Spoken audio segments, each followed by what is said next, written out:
started. You guys mind if I sit down? No, sorry. All right, well, my name is James Corwell, and I am the founder and inventor of Tomato Sushi. And, it has been, so I'm going to talk to you a little bit about what that is and how I came about that. And how, if you're interested in making your own products, things you can do to bring your own products to market if you like, without necessarily being a scientist. It's really not that terribly difficult. Got a few more. That's good.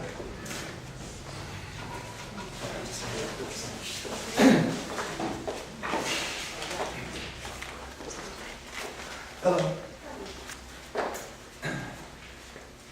So a little bit about my background. I am a chef by trade. I've been working in the food industry for about 30 years. And I've seen a lot of changes. From when I was a kid to today, namely in the way of meat and fish.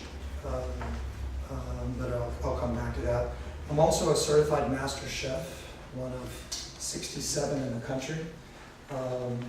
And a little bit about that. It is a rigorous test. It involves 10 days of grueling cooking practicals with other certified master chefs standing in your way asking you why you're doing that. Why are you doing that for 12 hours a day? You spend 9 days doing that to get 50% of your score, and you spend the 10th day that's twice as hard for the last 50% of your score. So they don't just give it out. Also this year I get to be one of those judges, so I get to get a little payback in to some of the newbies.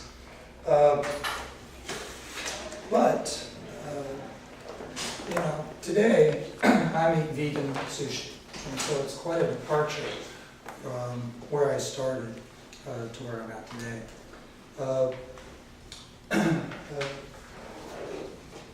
When I think about tomato sushi and the state of our food business, our food industry, I remember fish coming out of the ocean that were large, and they were wild, and it was affordable.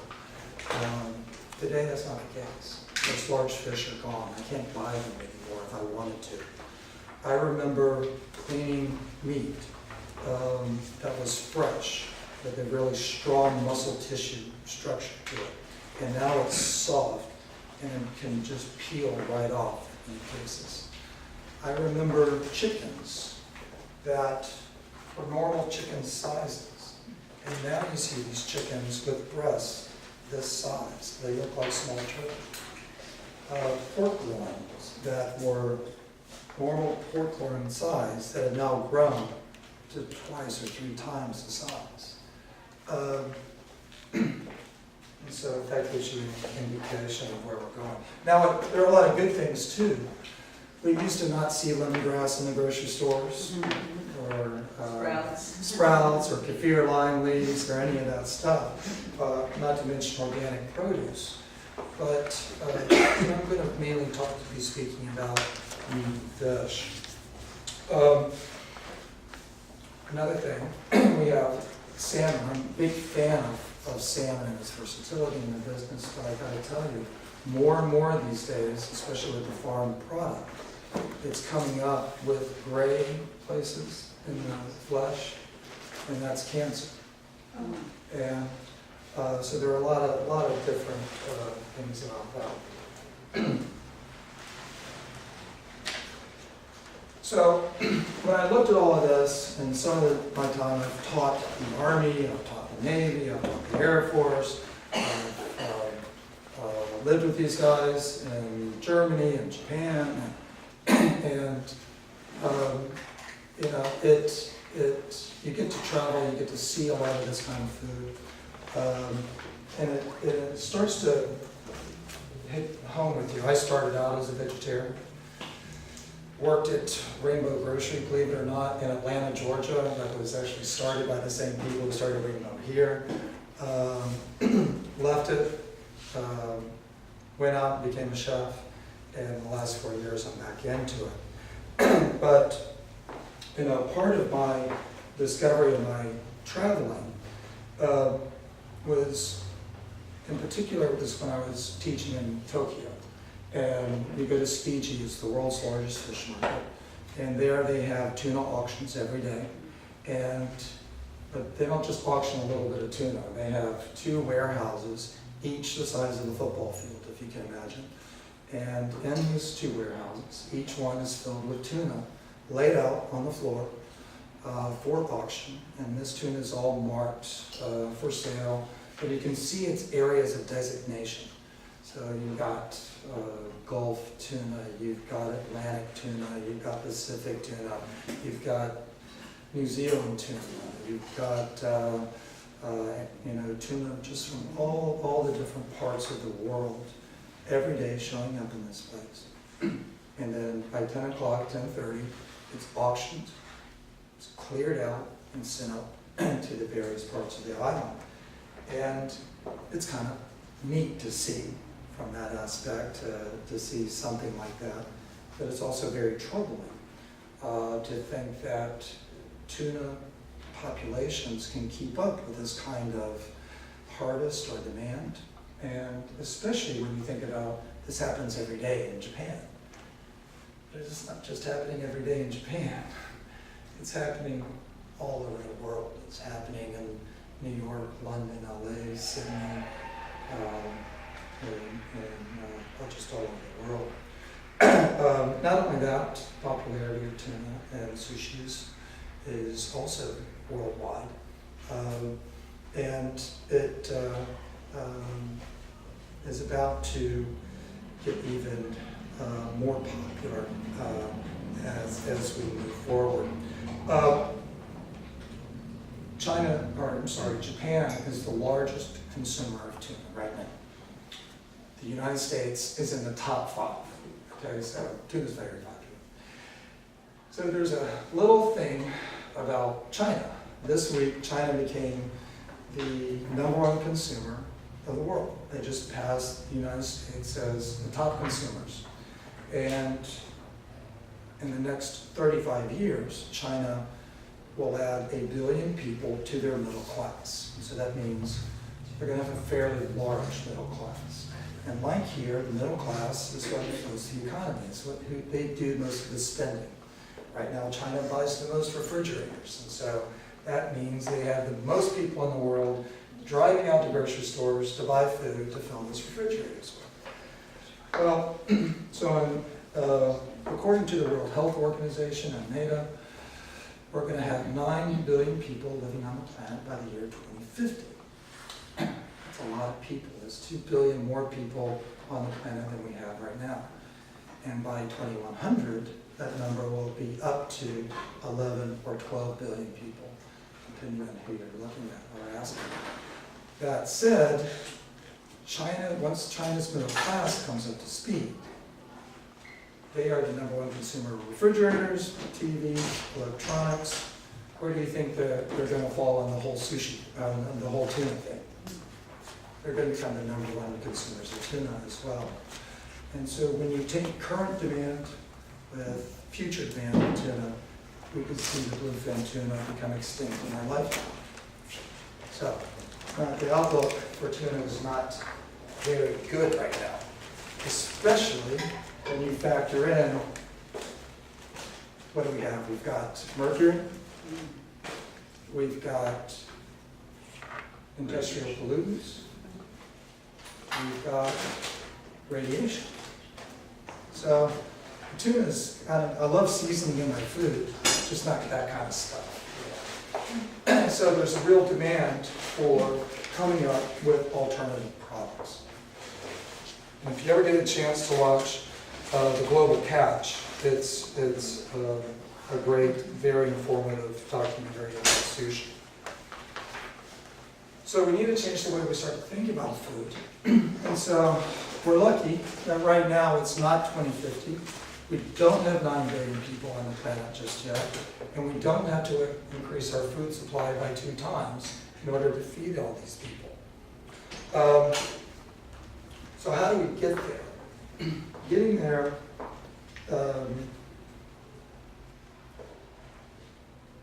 is not the easiest. Change is not easy. And we have to educate a lot of people about what it is that's going on. And I think there's a lot of information out there. It's just that people tend to live in their own bubble and they tend to fight their own causes. And I believe, we need to create awareness, more awareness, so that this becomes intensely personal. And there's a lot of issues out there that, whether in fact in farming, ethical treatment of animals, sustainable oceans, or extinction of fish and different species. But you almost have to break it down and pick a subject, because I recommend that you do that, because if you don't, then you'll just wind up with so much weighing on your shoulders, you just give up and quit eating altogether, and that's not the idea. So,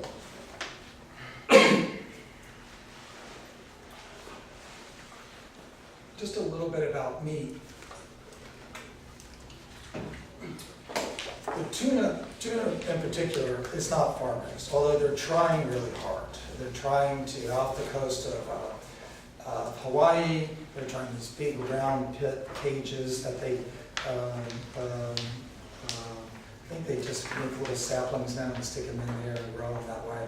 The Germans are trying to spear baby tuna or mothers with hormones to make them pregnant and stuff like that. But there are a lot of crazy things going on out there in regards to creating more tuna. The thing is the best way for people to farm raise tuna is to catch it in the wild, pin it up or ranch it, and then feed it. Now, when they feed the tuna in a ranch scenario like this, the conversion rate for 1 pound of tuna is about 16 to 20 pounds of other kind of fish. Does that sound very efficient? No, it doesn't. It's not very efficient at all.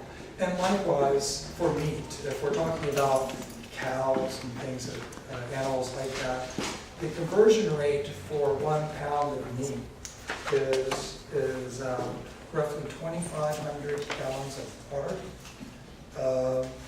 and about 250 pounds of grain to get that, I'm sorry, 25 pounds of grain.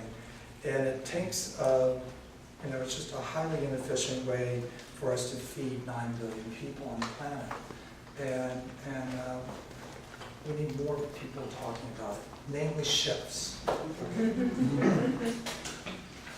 right. And I'm always a little annoyed with our food. I'm always feeling trapped, no matter where I go, and I'm sure you feel the same way. Oh, I'd like something healthy. But there's a bunch of people over there, and there's a bunch of people over there getting hamburgers, or bleached wheat buns, and French fries, and all of this stuff. And it's just like, I'm just inundated. I'm trapped by this horrible system we live in. And it really, I'm tired, and before I got to this point, I was like, oh, really? I can't eat like that anymore? I'm just now finding out it's not healthy? Really? And it's very disconcerting. And I want to be able to trust the food I eat. And I think that's why we're all kind of here today, is that we want to believe in the food that we eat, and we want to trust the systems.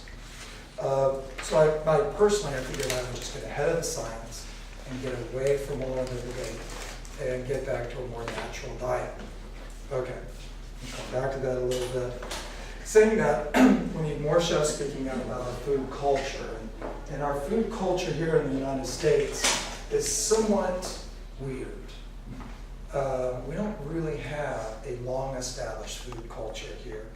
But let's just recap a little bit. I mean, our food culture could go way back, where I'm just going to start in the 50s and 60s, where a lot of our food culture is probably, we can identify with TV dinners. Okay?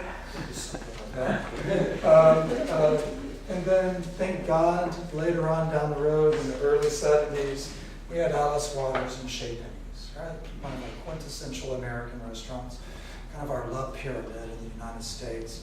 And really what Alice did has kind of brought about this whole farm-to-table movement and really working with local, organic, farmer-risen foods, bringing them to the table for us to taste in their natural state, so to speak.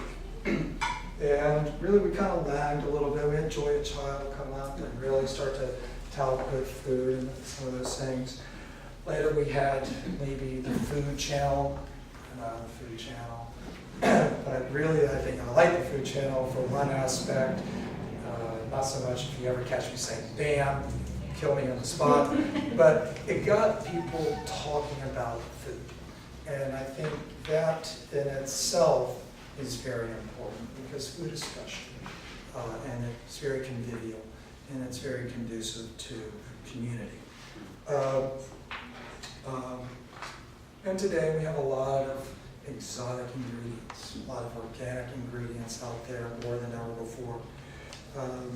But again, when you come back to the whole meat and fish thing, there's still a lot of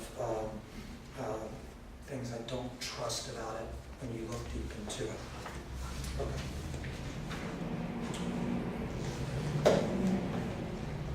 So, what I see now, I see a lot of well-named chefs that I actually respect. But they're out there working on behalf of the Seafood Council or the Beef Council, and a lot of these multinationals essentially that have huge lobbying groups up in Washington that have a lot of money. And these chefs, you know, they're doing their thing. They're out there earning a wage, and chefs are traditionally underpaid, and so the lower money is really easy for them. But we need to, if they were here, I would ask them to really look at what are these problems that we're facing and where are we going as a culture. But you hear a lot about the benefits of Gulf seafood and how it's safe to eat. And quite frankly, I don't believe it. And I don't, you look at what's going on out there. The shrimp fishermen are having a terrible time. And the oysters just haven't come back. And their oil is still there in the water. I still have people trying, and there's a story where a guy tried to sell me fish and said, "Oh, this is beautiful fish, you should buy this." Like, okay, where's it from? "Oh, it came out of the Mississippi." It's like, well, why would I buy it then? You know, I mean, what's in the Mississippi but a bunch of runoff? Really, Chef?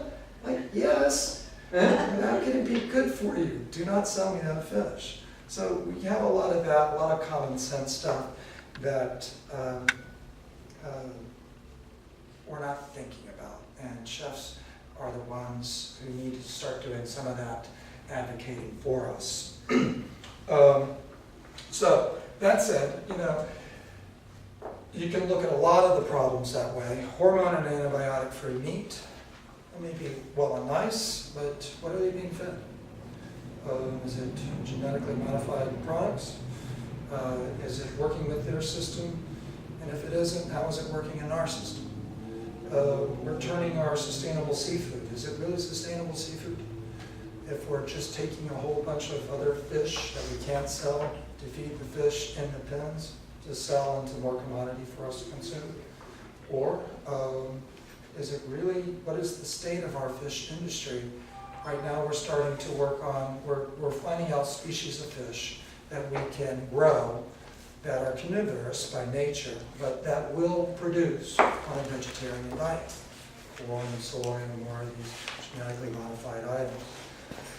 That said, we're also finding out ways to feed fish chicken products. So a lot of the chicken waste and a lot of those chicken pellets are going into feeding salmon. I applaud the efficiency, because we need to be efficient, but it also needs to make sense. And really what we're getting into are these iterations of frankenfood, where we've lost a connection with these products as being living animals, and we've lost a connection with them as being whole animals that we should cherish, and instead of just this commodity-driven item. that's out there for us to harvest. Also, these are systems that will not support a planet of billions and billions and billions of people. Incidentally, the Gulf oil spill probably killed off 1/5 of the young tuna in the world, they're saying. So tuna just had a double whammy there. So driving innovation. Innovation is all around us. Necessity is the mother of innovation. So if you have something dire or a dire necessity for something, make it. Right now, I've touched a little bit about this idea of frankenfood, and I don't want you to think that I am anti-scientist or anti-new ideas. I just don't have a big love for petri dish meat and some of this stuff. If I'm not going to eat meat, I don't want to eat meat, and it's you don't have to go that way for me personally. I think what you don't see a lot on the market are whole food items. Tomato sushi has 5 ingredients.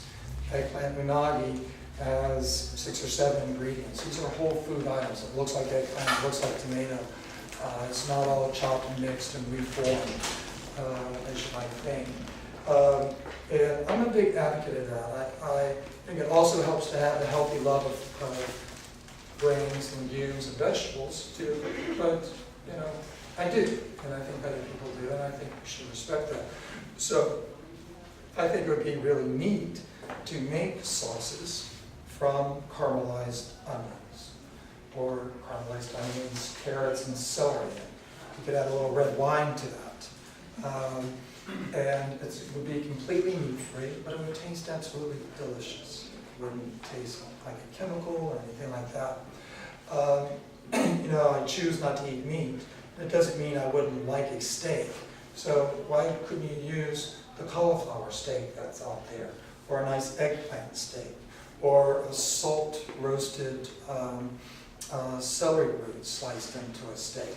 These are all things that chefs or home chefs or professional chefs could make at home for us all to eat. And you could take these little steaks and saute them or broil them and put them on a plate and serve them with our nice sauce with some sauteed mushrooms.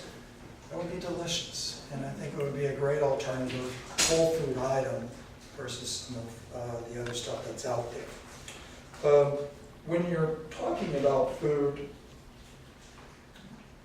it helps to know a little bit about flavor combinations, and it helps to know a little bit about the history of food, too. And I'm a big advocate of both of those. Umami, which you probably have heard, if you haven't, and you are hearing it now for the first time. But umami is that 5th taste. Does everybody kind of know it? Anybody not know what umami is? Well, just for simplicity's sake, it is the taste of savory. And it is a concept that the Japanese cooked with for several decades. And it's just one that we're now coming to grips with. But it is that if you ever tasted MSG, you probably have, just didn't know it. But it is very savory tasting. So if you run your finger over the top of a piece of meat, that's naturally occurring umami. So where the science is going these days is we want clean labels on our products. So we don't want to see, ideally, monosodium glutamate. All right. So what a lot of people are doing nowadays is finding natural sources, naturally occurring glutamic acid, which is that savory quality within MSG. So glutamic acid and a combination of salts give you this MSG quality. So where you can find this naturally occurring MSG or glutamic acid are in fermented items like tamari and soy sauce. Parmesan cheese is a big one. Fish sauce is a big one. Mushrooms, potatoes, rice, seaweed. Tuna actually has a lot of that. Meat has a lot of that. And chicken has a lot of that. That said, it is these savory ingredients that give us that meaty quality for that alternative, diverse quality that we would like to have in a vegetarian or vegan diet. So that's what I look for in tomato sushi. That was the whole key of tomato sushi. It wasn't ever made, by the way, that's the tomato sushi mobile over there. It looks like a tomato. It's just but that was the whole idea behind tomato sushi, is that the Chinese used to make MSG from tomatoes in the early 1900s. So it was naturally high in glutamic acid. And we processed the tomatoes and other things high in glutamic acid, soy or tamari, and salt, rice vinegar, things of that nature. And then guess what? When you make sushi, you pair it with other things high in naturally occurring glutamic acid, mainly rice and seaweed. And so voila, we kind of have a slam dunk there with this savory item. So I'm talking about tomato sushi. You don't see any here. We should have some here a little later on. So if you don't see it here by the end of the lecture, be looking around because we will have some. Okay. Where will we be looking at? It's either going to be at the reception area or it should be in here. So we'll have some. We've got several hundred pieces coming. All right. So the history is real important with food. I'm a big advocate of history. I love, love, love food history. And I talked a little bit about this American culture, how our food culture here is a little different than the rest of the world. And it has to do with, and part and parcel, is because we're such a new culture. I mean, shoot, we live in California. Most stuff here was built before, wasn't built before 1950, for crying out loud. But America is a fairly new culture, and if you ever wonder how Europeans look at us, they look at us as the grand experiment. Because let's face it, they've been there for hundreds of years, generations and generations, if not thousands. And we've had a lot of luck that way as this grand experiment. But the food culture, an old world food culture, is one that identifies with food as their culture. And so you look at the Italians, and they've got the balsamic vinegar, and they've got Parmesan cheese, and you look at the French, and they have all of their cheese, and they've got their Dom Perignon, and they've got a whole slew of other things that I could just go on and on about, but it is what identifies them as a culture. Now, what identifies us as a culture? Right? TV dinners, Julia Child, burgers, but we do have a food culture, and it is at its pinnacle more than ever before. And I do think that we are becoming more self-aware as a culture with our food than ever before. 20 years ago, you didn't see any of the boutique cheeses on the market. Now we do. And so now you didn't see, 30 years ago, I may have started out as a vegetarian, but it was all macrobiotic, and it was all my mom's hippie friends from the 60s. But today it is completely different. And it's much more knowledgeable and much more robust, I would say. So, and I think that trend will continue. And I think you will see a real American food culture here, especially with the science coming on board. We like whole foods. We like foods that aren't processed. And are starting to address a lot of these lifestyle diseases, which is driving a lot of this new American food culture. So lifestyle diseases in the way of Crohn's, diabetes, cardiovascular, cancer, are all of which are plaguing our diets. And so we have real necessity to change our diets, and with our population being what it is, more knowledgeable about food, or more sensitive to what we're putting in our bodies. So I really have high hopes for this developing American culture. The European culture is interesting because it developed in with the Romans, but it's all very localized.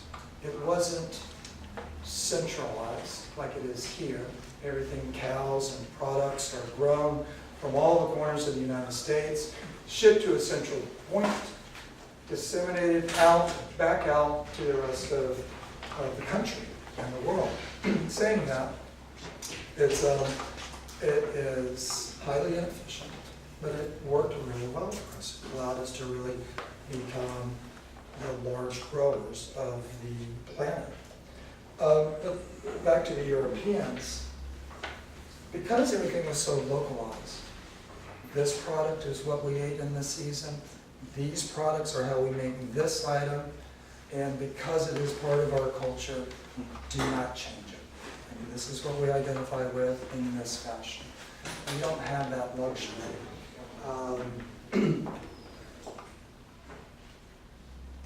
We don't have that luxury.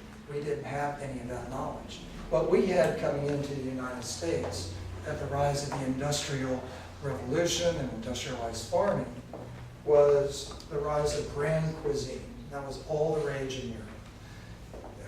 Americans identified a lot with robbing culture from Europe and bringing it over.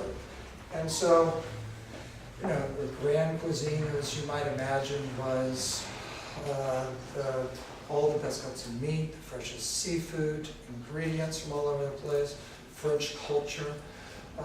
Little side note about grand cuisine. I always said that classical cuisine was our grandmother's food that a bunch of chefs took and kind of messed it up. But that said, as industrialized farming took over, it cheapened the food, it allowed us to produce a lot of it, and so that grand cuisine plate of all of these fine cuts of meat, fresh vegetables became the American plate. And the American plate from the mid-40s to the 50s to today has been very full and has been very robust and has been very modified in many ways to keep it cheap and to keep it plentiful. Whereas if you look at Europeans and how they eat, it isn't as such, it's expensive, it's a rarity, and you ate a variety of things that you could get your hands on because that was their culture. Our culture is give me a lot of it, give it to me cheap. And we all know how that's working out, right? And lifestyle diseases and all of this, right? But it's interesting enough that we are such a big influence in the world that the rest of the countries look at how we do things. And so if you look at the Chinese culture, in the mid-50s, the average person there ate a very high vegetable protein diet and low meat diet, on the order of about 5% meat to 95% vegetables. As of about 2010 and the rise of the Chinese economy, that diet has changed. It's now like 35% meat and the rest vegetable, which is about on par with what Americans eat as well. So again, we're back into the scenario of where we're affecting the world in a way that is not sustainable for millions of people, billions of people, with a heavy emphasis on animal protein. So, if you go back to this grandmother analogy, keep that in mind that our grandmothers told us what? Always eat your Vegetables. Exactly. Well, it turns out, so Americans are like, okay, we're inundated with all of these lifestyle diseases. What's a healthy diet? Where can you go and find a healthy diet? So it turns out that if you look at what you can call these old world cuisines, or these emerging cuisines, or some people might say third world cuisines, the cuisines of the Mediterranean, of Asia, Latin America, that were the healthiest. And they're all kind of these poverty cuisines, these impoverished cuisines. And if you look at the nature of the cuisines, they ate what was affordable. And guess what was the most affordable? Vegetables. Vegetables. And legumes, exactly. And what was expensive? Meat and fish. And that's how it has been for thousands and thousands of years, unless you were an American and came here and you could eat it all for cheap. But, so, it's interesting, isn't it? That we're looking, the rest of the world is looking at us, and yet we're looking at the rest of the world to find out how they're eating. And so, it's just an irony there. Well, excuse me, one of the reasons it's so affordable here, so cheap here, is because our government has subsidized it. That's a great point. Yes, the Farm Bill actually pays farmers not to grow. And so the farmers are like, yeah, I'd kind of like this money, or I'd like to grow those nice little green leafy vegetables, but I don't know if I would like it that much not to get that paycheck. Yeah, and government land is given to beef growers to graze for free. I think it's $38 million a year that they get in subsidies. That's a hard paycheck to turn down, but these things have to change, and it comes from this Farm Bill needing to change. That's all I have myself here. So, I guess to kind of encapsulate all this, what I'm saying is that it's in the old way of doing things that we're going to find our future. If we look at how people used to eat, they traditionally ate very small amounts of animal protein and large amounts of vegetable proteins. And it worked that way for a long, long time, up until the rise of the Industrial Revolution. And I bet by 2100, 12 billion people, that the economics of it will push us back that same way. We will have to eat more vegetable protein. So, oh, and I guess you can tell your grandmother she was right. That said, the bottom line is that you are the only line of defense between bioscience and your natural body. You have the ability to make your own decisions and control what goes into your body. It all comes down to knowing your food sources. Get to know your chefs, get to know your grocers, get to know your suppliers. Most of them are happy to explain their practices.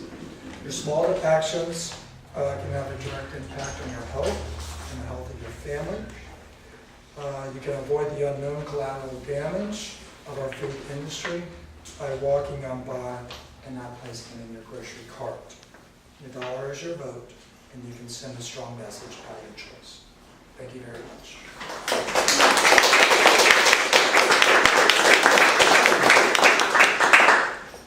Y'all stay. Yes, sir.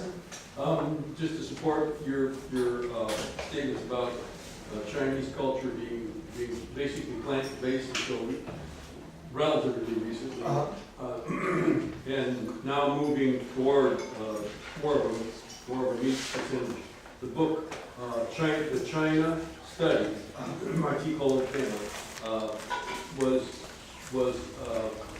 written by his cooperation with a Chinese doctor going through all of the provinces of China at the time, and I don't recall the period, showing that people with plant-based culture had less cancer, diabetes, and heart disease than Americans at the same time in the same sample size. Wow.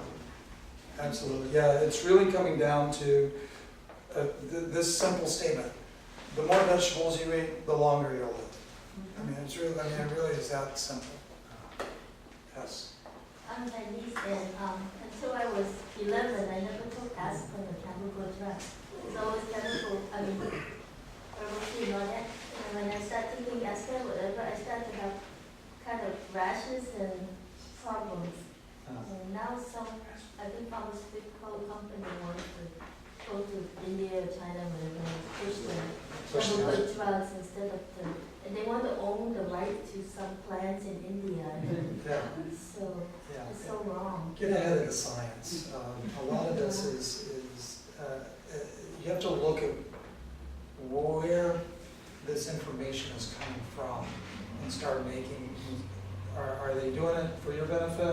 or is it really just to promote their agenda? So, what else? Yes. Well, I just want to thank you. It's such a breath of fresh air to find a chef of your stature to be thinking Try to. in the way that you are, and I really appreciate that you're here speaking with us, and I wish you all the best and all the greatest success. Well, thank you very much. By the way, this is my partner over here, Brian. How's it going? We have plenty of tomato sushi samples as well. Just, in the main warehouse, just on the back right side. If you want, I can actually bring the box in here. Yeah, you want to get the accent here? Yeah. Bring it.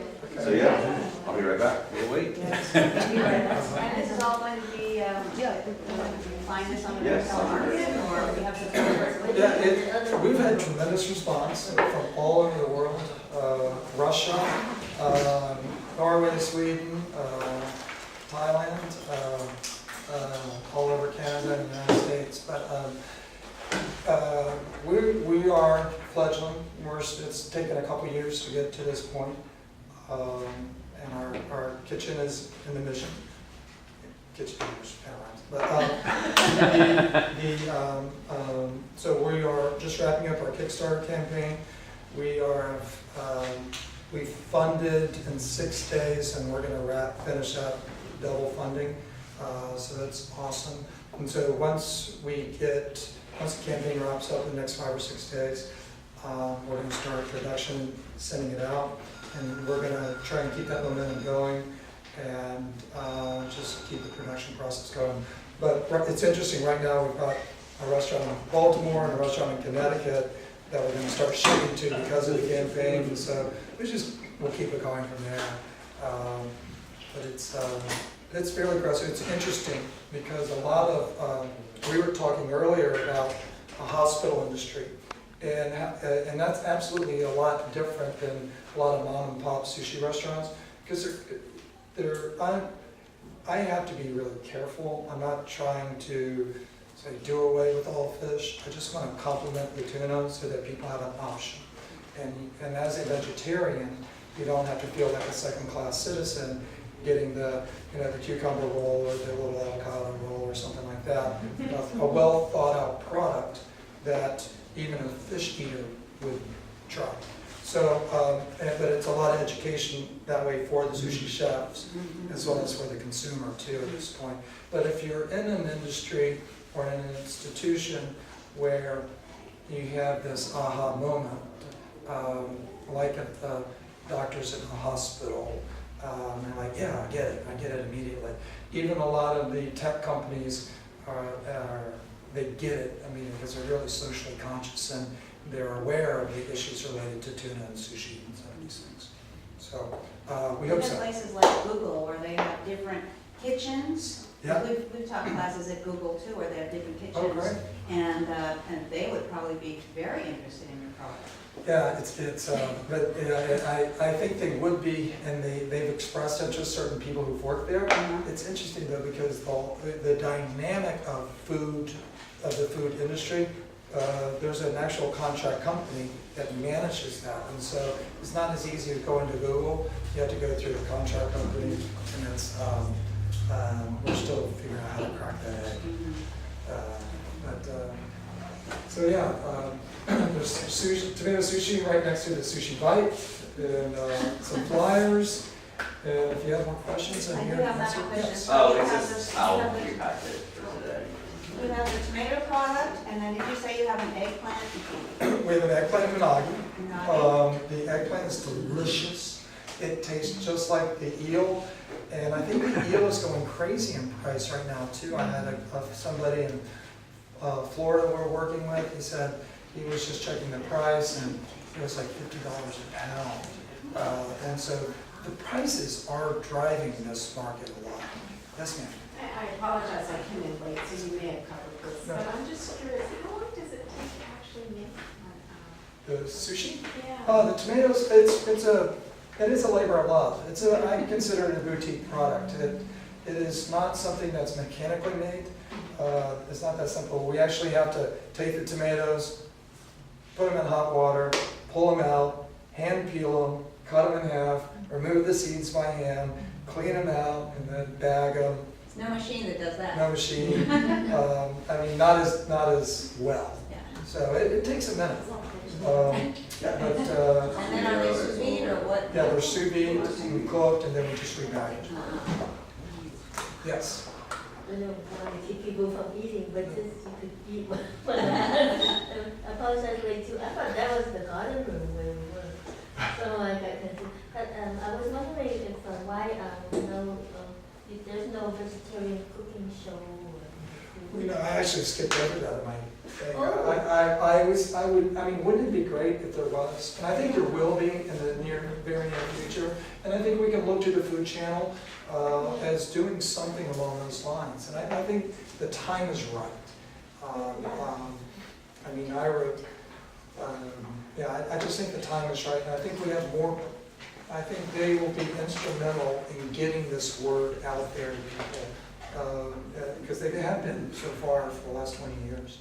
They had one for a while, How to Live to Be 100. Oh, Jason yeah. Roll had Jason that. Roble. Oh, yeah. And he was doing partially It's raw, all partially plant. cooked, all plant-based. Oh, great. But it didn't get picked up the second year. Oh. Made it through one season though, it didn't get dropped after 2 episodes. There's That was- jazzy vegetarian, I don't know what channel. Vegan mashup is on. Jazzy Vegan vegetarian. mashup? We need Where's somebody that? of hymns that. But that's online. It's on, That's it's an on- online Oh, show. it's on. Yeah, there's a lot of online. no, it's on television. Yeah. Is it? Yes. I watch Food Network, I never see. Well, that's Miyoko's mashup. What's the name? Miyoko is one of the chefs who that one. I thought it was, so it's moved, actually, it was online, so now it's moved into, is it network or? Maybe they also use that to Gia from Food Is Network. that right? She would be great. She would be. I love her. So on TransSushi.com and Rainbow is where you can get your products so far. The Rainbow Market is good, or ordered online. And then do you think on your website you'll ever have recipes for us? There are recipes on there. Yeah, there's a recipe pack is available. Check it out. On that one. We have a recipe pack. It is available. It goes out digitally, and it should be available. Yeah, so in it to me. Do me a favor, email me, and if it's not, I will send it to you. Don't worry about it. Thank you so much. No worries.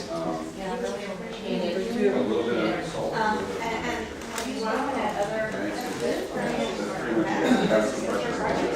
Yeah, no, I have it. I'll get the Little Daughters Conference in Vegas. And then Cornell University picked up on this, and they're a conference. Yeah. I don't know. He has decided this is one of them. China studies, Oh, good. and I think you'd be very interested in his latest book, which is, Polls, W-H-O-L-E. Oh, good. And he really exposes people who are in government and who are the head of like the American Cancer Institute, that are in the pockets of the wrongdoers, and